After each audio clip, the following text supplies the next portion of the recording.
Welcome to Coffee with Coach. One of the problems I frequently hear pastors and churches talk about is there's not a lot of energy. The church just lacks direction. They don't know what to do next. Well, one of the problems really isn't the church, it's the leadership. Pastors just don't know how to lead. They don't teach you that in seminary. So this morning I want to talk about 4 key areas you need to think about when you're leading your church. I have 3 goals for these videos. 1, to help you become a better pastor and leader. 2, to save you time and money. And 3, to help educate, energize, and motivate you to energize and motivate your church. Today's coffee cup is from the Northridge United Methodist Church, the last church I served before retiring. It's a great church. They have a great new pastor. They're doing wonderful things. If you'd like to have your coffee cup featured on Coffee with Coach, drop me an email and I'll arrange for a time when you can ship it to me, and maybe we can talk online and maybe you can see yourself and your coffee cup on Coffee with Coach. I hope you find my videos helpful. I hope there's something in them that helps you to move your church forward. But you could also help me. There's a couple ways you could do that. One is you could email me.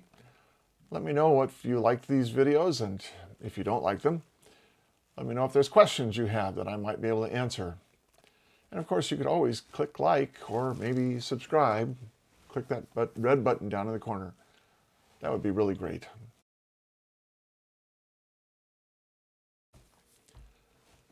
One of the problems I hear superintendents and bishops talk about is leadership.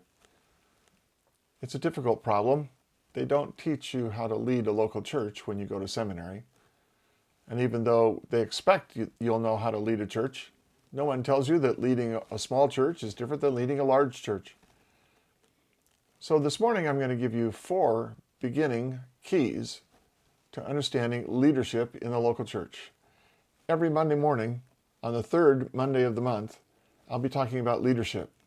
So there'll be more clues to church leadership coming up in the future. Watch for those.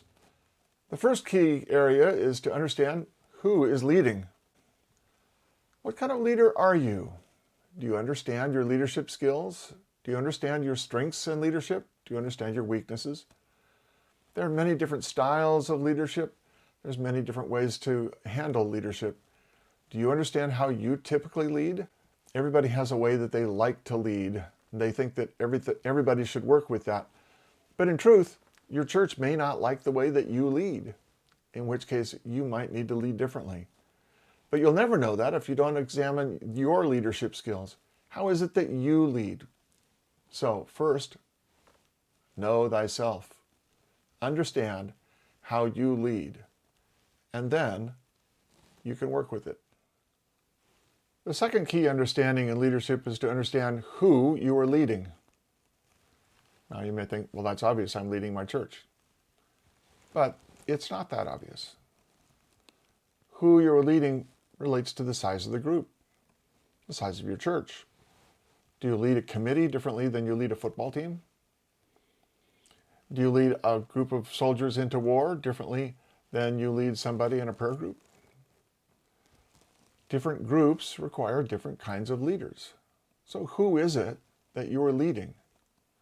Do you understand the nature of this group of people? Do you understand the way that they operate? Do you understand the uniquenesses of this community? Do you understand the uniquenesses of this size of a church? Who are you leading? And then once you understand who you are leading, do you understand the best way to lead them? It might not be the way that you lead best. Maybe you need to learn new skills in order to lead this particular group of people. You can't just expect that they're going to adapt to you. They've been there a long time. Pastors come and pastors go. But if you understand how they want to be led and how you can best lead them, then when you lead them, they will be most likely to respond positively and with encouragement and energy.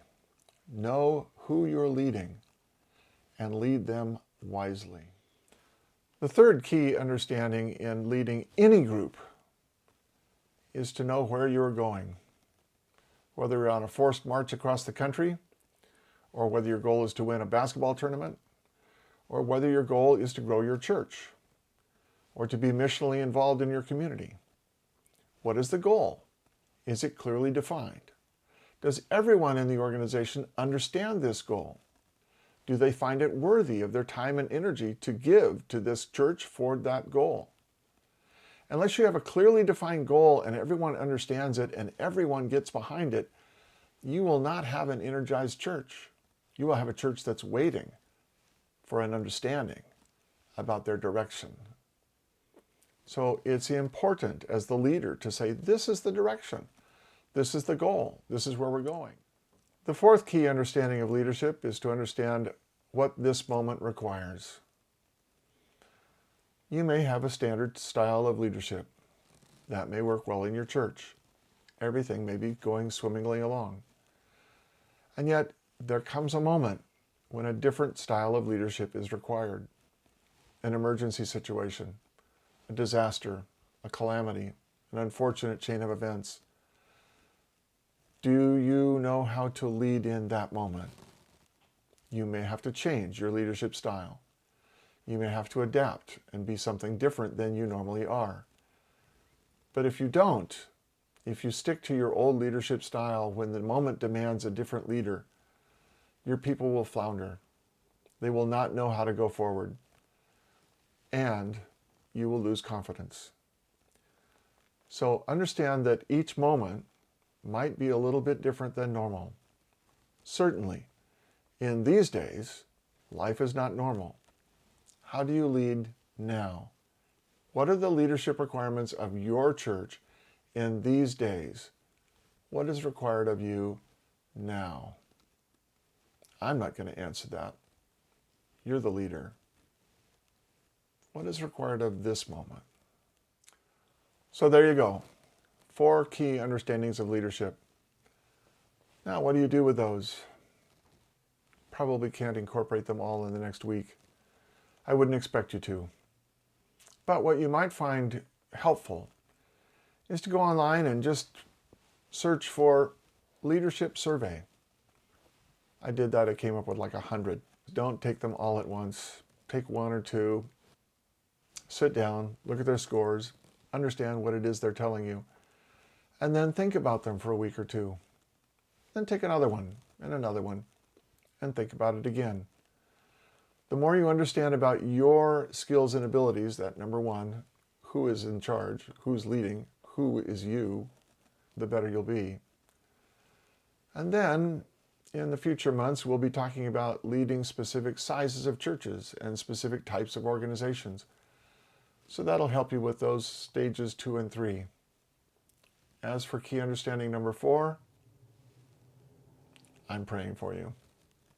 In these days, you need to know how to lead in this moment.